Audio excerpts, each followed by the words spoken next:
बिस्मिल्लाहिर्रहमानिर्रहीम। अस्सलाम वालेकुम। Welcome back to my YouTube channel. आज हम लोग अपनी book introduction to statistical theory part 2 Sher Mohammad Chaudhry book से चैप्टर नंबर 14 की फर्दर एग्जांपल्स को सॉल्व करेंगे। एग्जांपल स्टार्ट करने से पहले अगर आपने मेरे चैनल को सब्सक्राइब नहीं किया हुआ तो मेरे चैनल को सब्सक्राइब कर दें और साथ बने बेल आइकन को भी प्रेस कर दें ताकि आपको मेरे आने वाली वीडियोज़ की नोटिफिकेशन सबसे पहले मिलती रहे। तो चलिए आज की वीडियो को स्टार्ट करते हैं। आज हम लोग स्टार्ट करेंगे चैप्टर की एग्जांपल नंबर 14.10 से, जिसकी आपके पास स्टेटमेंट है the weights of 1500 ball bearing are normally distributed with a mean of 22.40 ounce and a standard deviation of 0.048 ounces. If 300 random sample of size 36 are drawn from this population, सबसे पहले आपके पास एक wait है total 1500 ball bearing का, जिसमें आपने normal distributed का formula apply करना है, जिसमें मीन की वैल्यू 22.40 है, स्टैंडर्ड डेविएशन की वैल्यू 0.048 है। आपके पास यहाँ पर 300 है कैपिटल एन और random sample of size small n 36 है। आपने इसको पॉपुलेशन के अकॉर्डिंग इस डाटा को सॉल्व करना है। वैल्यूज़ आपके पास पॉपुलेशन के अकॉर्डिंग आएंगी, जिसको आपने बाद में नॉर्मली डिस्ट्रीब्यूटेड सैम्पल में कन्वर्ट करना है। पार्ट ए में आपने सॉल्व करना है determine the expected mean and standard deviation of the sampling distribution of mean if sampling is done with replacement without replacement. सबसे पहले आपने फर्स्ट पार्ट में एक्सपेक्टेड मीन और स्टैंडर्ड डेविएशन निकाल लेना है अकॉर्डिंग टू सैम्पलिंग डिस्ट्रीब्यूशन, और first part में आपने इस पार्ट को विद रिप्लेसमेंट और सेकेंड को विदाउट रिप्लेसमेंट के अकॉर्डिंग सॉल्व करना है। और पार्ट बी का आपके पास स्टेटमेंट है how many of the random samples would have their means between 22.39 and 22.42 ऑन्स। आपके पास यहाँ पर रैंडम सैम्पल जो हैं उनकी वैल्यूज़ हैं मीन की 22.39 और 22.42। आपने यहाँ पर रैंडम सैम्पल्स यानी कि number of random sample solve कर लेना है। यहाँ पर मीन यानी कि नॉर्मल डिस्ट्रीब्यूशन का बिटवीन का एरिया, जिस तरह से हम लोग चैप्टर नंबर 9 में नॉर्मल सॉल्व करते हैं उसी तरह से आपने नॉर्मल सॉल्व करना है और उसको आपने यहाँ पर कैपिटल एन से मल्टीप्लाई कर लेना है, तो आपके पास random samples number of random samples निकल आएंगे। अब हम लोग एग्जाम्पल नंबर 14.10 को स्टार्ट करते हैं और इस पूरी एग्जाम्पल को हम लोग सॉल्व कर लेते हैं। सबसे पहले हमारे पास एग्जांपल नंबर 14.10 में आपके पास मीन यानी कि पॉपुलेशन मीन की वैल्यू 22.40 है और सिग्मा यानी कि स्टैंडर्ड डेविएशन की वैल्यू 0.048 है। कैपिटल एन 300 है और स्मॉल एन आपके पास 36 है। 1500 आपने यूज़ नहीं करना, वो आपके पास एडिशनल इन्फॉर्मेशन है। सिर्फ ये चार चीज़ें हैं जो आपने यूज़ करनी है। पार्ट ए आपने सॉल्व करना है विद रिप्लेसमेंट के अकॉर्डिंग, और आपने यहाँ पर मीन का फार्मूला अप्लाई करना है। जो मीन का फार्मूला हम लोगों ने इस क्वेश्चन में अप्लाई करना है वो है आपके पास G is equals to x bar minus mu of x bar divided by sigma of x bar. ये आपने सेकंड यानी कि बी पार्ट में यूज़ करना है। अब आपके पास यहाँ पर एक्स की वैल्यूज़ बिटवीन की पार्ट बी में गिवन है, म्यू ऑफ एक्स बार और sigma of x bar according to the sampling distribution आप पार्ट ए से निकालेंगे। अब आपके पास ये पॉपुलेशन का है, आपने इसका विद रिप्लेसमेंट का फार्मूला यूज़ करते हुए इसको सैम्पलिंग में कन्वर्ट करना है ताकि आप म्यू ऑफ एक्स बार और सिग्मा ऑफ एक्स बार को निकाल सकें। अब विद रिप्लेसमेंट में आपके पास म्यू ऑफ एक्स बार यानी कि सैम्पलिंग डिस्ट्रीब्यूशन ऑफ मीन आपके पास इक्वल होता है पॉपुलेशन के मीन के अकॉर्डिंग, जिन दोनों की वैल्यूज़ आपके पास सेम ही है। अगर पॉपुलेशन की वैल्यू 22.40 है तो सैम्पलिंग डिस्ट्रीब्यूशन के अकॉर्डिंग भी उसकी वैल्यू 22.40 ही रहेगी।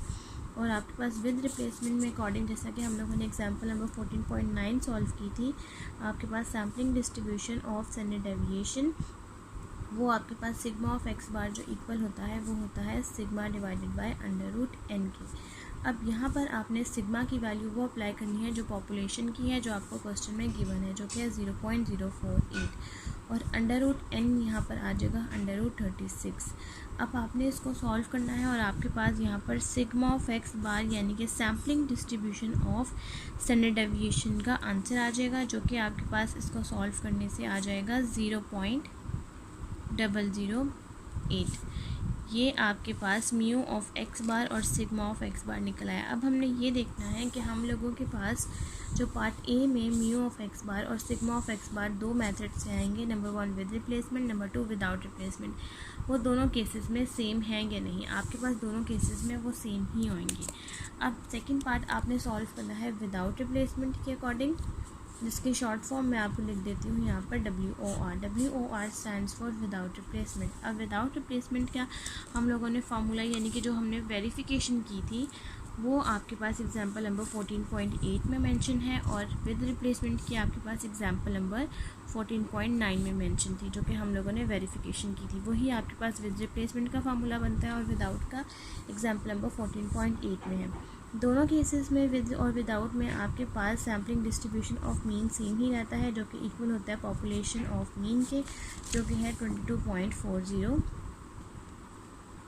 दोनों केसेस में सेम ही आएगा। अब हमने ये चेक करना है कि क्या स्टैंडर्ड डेविएशन भी सेम है, क्योंकि स्टैंडर्ड डेविएशन का विद रिप्लेसमेंट के अकॉर्डिंग और विदाउट रिप्लेसमेंट के अकॉर्डिंग फार्मूला डिफरेंट है। इसका फार्मूला आ जाता है sigma of x bar is equal to sigma divided by under root n minus small n under root n minus 1। अब इस केस में आपके पास सिग्मा की वैल्यू है 0.048 और स्मॉल n की वैल्यू है 36। कैपिटल N की वैल्यू आपके पास आ जाएगी 300, स्मॉल n की आ जाएगी 36। 300 माइनस 1।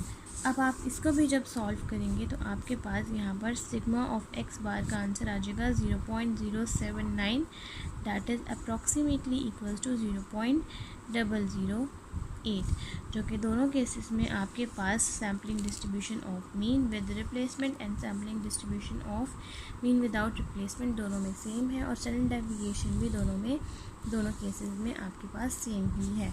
अब ये दोनों फार्मूलाज आप जो पार्ट बी में आपने नॉर्मल डिस्ट्रीब्यूशन का बिटवीन एरिया के अकॉर्डिंग सॉल्व करना है। अब ये वैल्यूज़ आपने सेम ही रहे हैं वैल्यूज़, तो अब आपने एक ही वैल्यू पुट करनी है। यहाँ पर बिटवीन के एक्स बार की 2 वैल्यूज़ है, नंबर 1 नंबर 2 2 वैल्यूज़ आएंगी, और म्यू ऑफ एक्स बार 22.40 बनेगा, और सिग्मा ऑफ एक्स बार 0.008 बनेगा। उसके बाद अब हमने पार्ट बी सॉल्व करना है, जिसमें आपके पास मीन की बिटवीन के अकॉर्डिंग 2 वैल्यूज़ हैं 22.39 एंड 22.42। अब यहाँ पर आपने इस एरिया के अकॉर्डिंग इसको सॉल्व करना है। आपके पास जो नॉर्मल डिस्ट्रीब्यूशन का फार्मूला अप्लाई होगा वो है X bar minus mu of x bar divided by sigma of x bar. अब म्यू ऑफ एक्स बार और सिग्मा ऑफ एक्स बार की वैल्यू आपने यहाँ से यूज़ करनी है, जो अभी आपने निकाली है। दोनों क्वेश्चन में सेम है, तो आप दोनों में से कोई भी वैल्यू एक यूज़ कर सकते हैं।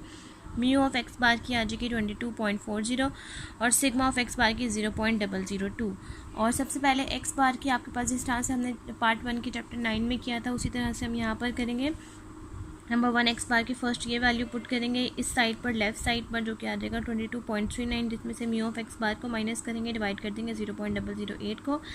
मिड में आ जाएगा जी, क्योंकि अब ये जी के फार्मूले से रिप्लेस हो गए हैं, तो ये एक्स बार जी में कन्वर्ट हो जाएगा। और यहाँ पर राइट साइड पर आ जाएगा 22.42 माइनस 22.40 डिवाइडेड बाय 0.008। अब हमने यहाँ से इसको सॉल्व किया, तो यहाँ पर हम लोगों के पास लेफ्ट साइड पर वैल्यू आ जाएगी -1.25 less than equals to Z less than equals to 2.50। अब ये वाला एरिया आ गया है। अब हमने यहाँ पर टेबल यूज़ करते हुए 1.2 को 5 में देखना है, और एक वैल्यू आएगी, और यहाँ पर 2.5 को 0 में देखना है, और एक वैल्यू आएगी। दोनों वैल्यू को ऐड कर देना, और हमारे पास पार्ट बी का सॉल्व हो जाएगा। ये पार्ट टेबल आपने कौन सा यूज़ करना है, area under the standard normal curve, ये वाला टेबल आपने यूज़ करना है। जहाँ से आप 1.2 को 5 में देखना है, तो 1.2 को आप देखेंगे 5 में, तो आपके पास वैल्यू बन जाएगी 0.3944। और उसके बाद 2.5 को आपने 0 में देखना है, तो यहाँ से 2.5 और यहाँ से जब 0 में देखेंगे तो आ जाएगा 0.4938। अब इन दोनों वैल्यूज़ को आपने ऐड करना है। ऐड करने के बाद आपने यहाँ पर अब इसका एरिया भी बनाना है। सबसे पहले हम यहाँ पर एरिया ड्रॉ करेंगे। आपके पास जो वैल्यू है वो है -1.25। लेफ़्ट साइड पर आपके पास नेगेटिव एरिया आता है, और राइट साइड पर आपके पास पॉजिटिव एरिया आता है, और यहाँ पर जो वैल्यू है वो है 2.50 पॉजिटिव की। तो ये -1.25 2.50 से ये यहाँ तक एरिया है, तो ये पूरा एरिया आपके पास शेड हो जाएगा। अब यहाँ पर जो दोनों वैल्यूज़ हैं आपके पास वो आ जाएगी 0.3944, और दूसरी वैल्यू है 0.4938। इन दोनों वैल्यूज़ को अब आप यहाँ पर ऐड कर देंगे, और आपके पास यहाँ पर आंसर आ जाएगा 0.8882। ये आपके पास बिटवीन एरिया का आंसर आ गया है, जिसमें आपके पास था 22.39 less than equals to x bar less than equals to 2.40, जिसका आंसर आपके पास आ गया है 0.8882। अब उसके बाद इन्होंने कहा हुआ है कि आपने नंबर ऑफ़ रैंडम सैम्पल्स निकालने हैं। अब आपने यहाँ पर क्या करना है कि इसी आंसर को आपने कैपिटल N से मल्टीप्लाई कर देना है। कैपिटल N की हम लोगों के पास इस क्वेश्चन में वैल्यू है 300। तो आपने 300 को 0.882 से यहाँ पर मल्टीप्लाई कर देना। तो यहाँ पर आपके पास नंबर ऑफ़ सैम्पल्स के आंसर आ जाएंगे, जो कि आपके पास यहाँ पर बनेगा 267। यहाँ पर आपके पास अप्रॉक्सीमेटली 267, क्योंकि आपने पॉइंट्स में नहीं लिखना, एक एग्जैक्ट फिगर लिखना है। तो यहाँ पर आपके पास 267 इसका एक्चुअल आंसर आ जाएगा। तो यहाँ तक इसका पार्ट बी और एग्जाम्पल नंबर 14.10 कंप्लीट हो गया। नेक्स्ट अब हम लोग सॉल्व करते हैं एग्जाम्पल नंबर 14.11।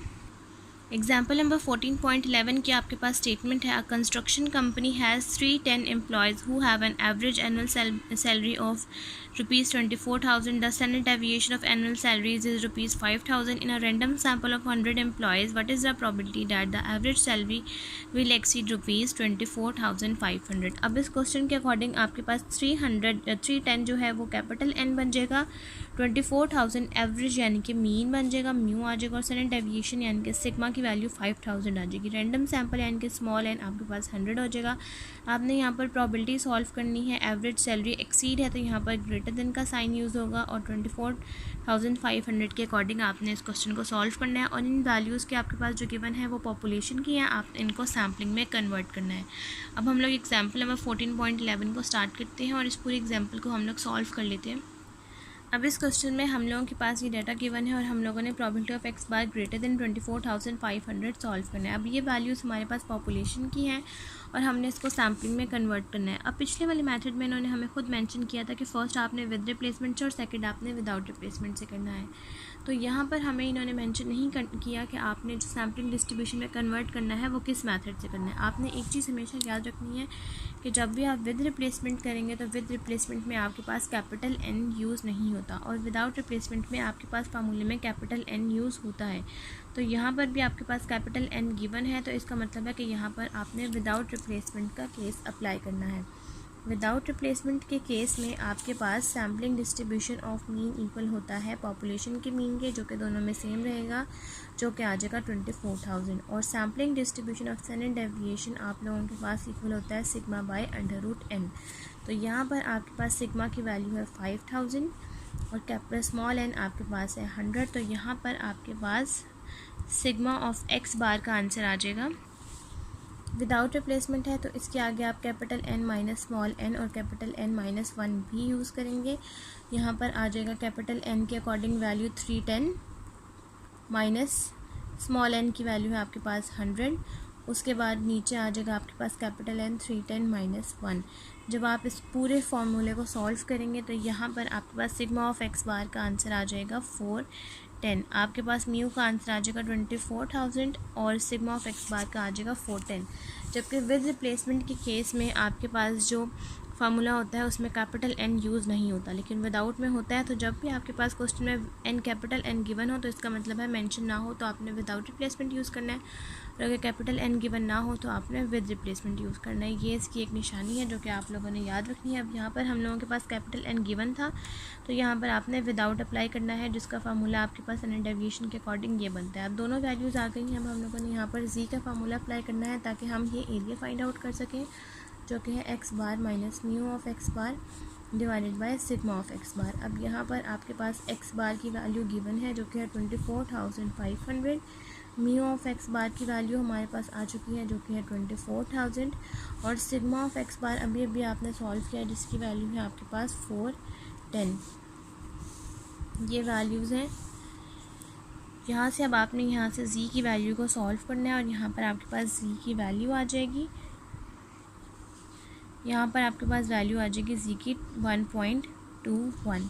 अब 1.21 को आपने एरिया में देखना है। अब ये एरिया सबसे पहले आपने लिखना किस तरह से, सबसे पहले ये एरिया आपने इस तरह से लिखना है कि यहाँ पर आप नॉर्मल का ग्राफ ड्रॉ करेंगे, जिससे आपको पता चलेगा कि आपने इस एरिया को किस तरह से लिखना है। 1.21 पॉजिटिव वैल्यू है तो ये आ जाएगा 1.21 एरिया। अब आपने यहाँ पर कौन सा शेड करना है, 1.21 है और ग्रेटर का साइन आपके पास था यहाँ पर, तो इसका मतलब है इससे ऑनवर्ड्स जितनी बार एरिया आपके पास था ये एरिया शेड हो जाएगा। अब रिमेनिंग यहाँ पर जो एरिया है वो है 0.5।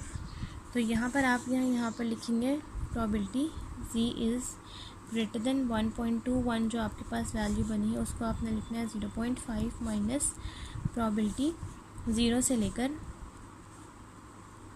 1.21 तक।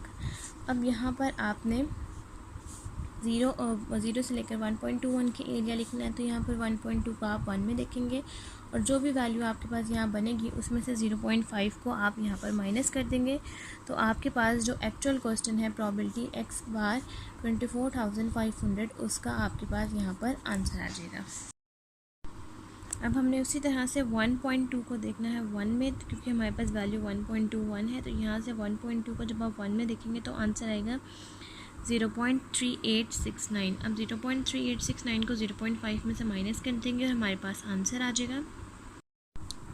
जब हमने 1.2 को 1 में देखा तो हमारे पास वैल्यू आ गई 0.3869। तो जब 0.5 में से माइनस करेंगे तो हम लोगों के पास probability x is greater than 24,500 का आंसर आ जाएगा 0.1131। यहाँ तक हम लोगों के पास एग्जाम्पल नंबर 14.11 कंप्लीट हो गया। नेक्स्ट अब हम लोग सॉल्व करते हैं एग्जाम्पल नंबर 14.12। अब नेक्स्ट हम लोगों ने सॉल्व करनी है एग्जाम्पल नंबर 14.12, जिसकी हमारे पास स्टेटमेंट है calculate the standard error of the mean. आपने यहाँ पर standard error of the mean solve करना है from the following data collected in one of the many random sample inquiries to an average earning of a particular class. सबसे पहले यहाँ पर आपने सॉल्व करना है standard error of the mean के अकॉर्डिंग स्टैंडर्ड एरर, और उसके बाद आपने यहाँ पर एवरेज भी निकालना है मीन अर्निंग के अकॉर्डिंग। अब हम लोग एग्जाम्पल नंबर 14.12 को स्टार्ट करते हैं और इस पूरी एग्जाम्पल को हम लोग सॉल्व कर लेते हैं। अब इस एग्जाम्पल में हम लोगों ने सॉल्व करना है standard error of the sample mean, जिसका हम लोगों के पास फार्मूला बनेगा s डिवाइडेड बाय √n, जिसमें हम लोगों के पास s का फार्मूला बनेगा यहाँ पर चेंज ऑफ ओरिजिन के अकॉर्डिंग, क्योंकि यहाँ पर क्वेश्चन में हम लोगों के पास फॉलोइंग डेटा का वर्ड गिवन है, तो हम लोगों ने यहाँ पर change of origin and scale का फार्मूला अप्लाई करना है। तो standard error of the population का हम लोगों के पास फार्मूला बनेगा h under summation F you square divided by summation F minus summation F you divide by summation F का होल स्क्वायर। अब इस फार्मूले के अकॉर्डिंग हम लोगों ने सबसे पहले हम लोगों के पास फ्रीक्वेंसी अर्निंग और रुपीज़ की वैल्यूज़ गिवन है, जिसमें हम लोगों के पास क्लासेस गिवन है, नंबर ऑफ परसेंट फ्रीक्वेंसी है जिसका सम 1000 है। अब हम लोगों ने यहाँ पर सबसे पहले सॉल्व कर लेना है एक्स का कॉलम, उसके बाद हम लोग यहाँ पर यू का कॉलम सॉल्व कर लेंगे, उसके बाद हम लोगों के पास यहाँ पर आएगा एफ यू और एफ यू स्केयर। ये 4 कॉलम्स हम लोगों के पास यहाँ पर बनेंगे। ये 4 कॉलम्स हम लोगों ने यहाँ पर लिख लिया। सबसे पहले हम लोगों ने x का कॉलम निकालना है। x हम लोगों के पास बनता है मिड पॉइंट से। मिड पॉइंट किस तरह से निकलेगा 1 + 10 डिवाइडेड बाई 2, तो हम लोगों के पास आंसर आ जाएगा 5। नेक्स्ट 11 + 20 डिवाइडेड बाई 2, तो हम लोगों के पास आंसर आ जाएगा 15.5। Next 25.5, 35.5, 45.5, 55.5, 65.5 and 75.5। उसके बाद हम लोगों ने यहाँ पर निकालना है u is equal to x minus a divided by h. X की वैल्यूज़ हमारे पास यहाँ से चलेंगी और a की वैल्यू हमारे पास आएगी जिसकी फ्रीक्वेंसी सबसे ज़्यादा हम लोगों के पास हाईएस्ट है। तो सबसे ज़्यादा हाईएस्ट फ्रीक्वेंसी हम लोगों के पास जो फ्रीक्वेंसी के कॉलम में बन रही है वो है 218। उसके कॉरस्पॉन्डिंग हम लोगों के पास x की वैल्यू है 35.5। तो इसका मतलब ये है कि हम लोगों के पास इस क्वेश्चन में a बनेगा 35.5 और h आ जाएगा हमारे पास इंटरवल 11 में से आप 1 को माइनस करें तो आपके पास इंटरवल आता है 10। तो इसका मतलब है कि गैप जो है वैल्यूज़ का इंटरवल वो है 10। अब यहाँ पर हमने सबसे पहले क्या करना है कि 5.5 में से हमने माइनस करना है 35.5 और उसको डिवाइड कर देना है 10 के साथ, तो हमारे पास u की वैल्यूज़ आ जाएंगी। सबसे पहले हम लोगों ने जब 5.5 में से 35.5 को माइनस करेंगे और डिवाइड कर देंगे हम लोग यहाँ पर 10 के साथ, तो हमारे पास यहाँ पर आंसर आ जाएगा -3, देन -2, -1, 0, 1, 2, 3 एंड देन 4। अब उसके बाद हम लोगों ने एफ़ यू का कॉलम बनाना है। एफ़ यू का कॉलम हम लोगों के पास किस तरह से बनेगा कि एफ़ की हर वैल्यू को हमने यू की हर वैल्यू से मल्टीप्लाई करना है। 20 × -3, 98 × -2, 150 × -1, 218 × 0 एंड सो ऑन। तो हम लोगों के पास एफ़ यू की वैल्यूज़ आ जाएंगी जिसका हम यहाँ पर सम कर लेंगे। उसके बाद एफ़ यू की ही वैल्यूज़ को हम यू से मल्टीप्लाई कर देंगे तो वो यू और यू स्क्वायर बन जाएगा। तो हम लोगों के पास एफ़ यू स्क्वायर की भी वैल्यूज़ आ जाएंगी।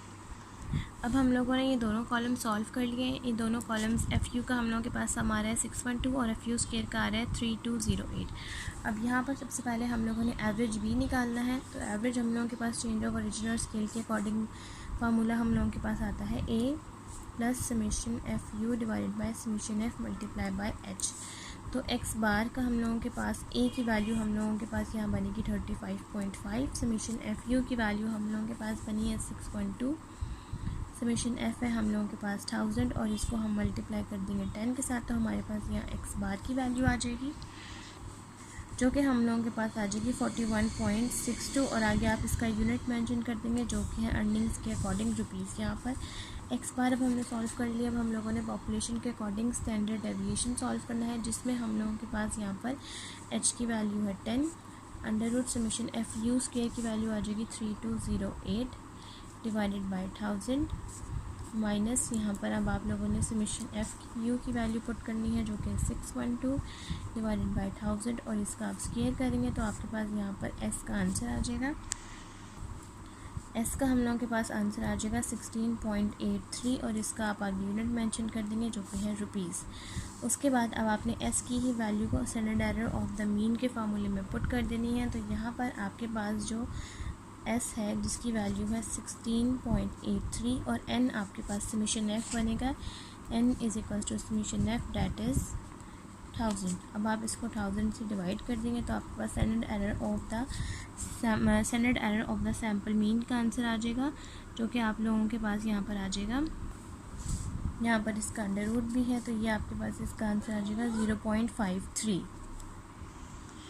यहाँ पर हम लोगों के पास standard error of the sample mean का आंसर आ गया। यहाँ तक एग्जांपल नंबर 14.12 कंप्लीट हो गया और आज की वीडियो भी हमारी यहीं तक कंप्लीट होती है। अगर आपको मेरी आज की वीडियो अच्छी लगे तो मेरी वीडियो को लाइक करें, शेयर करें, मेरे चैनल को सब्सक्राइब करें और साथ में बने बेल आइकन को भी प्रेस करें ताकि आपको मेरे आने वाली वीडियोज़ की नोटिफिकेशन सबसे पहले मिलती रहे। तो आज की वीडियो के लिए थैंक यू, अल्लाह हाफिज़।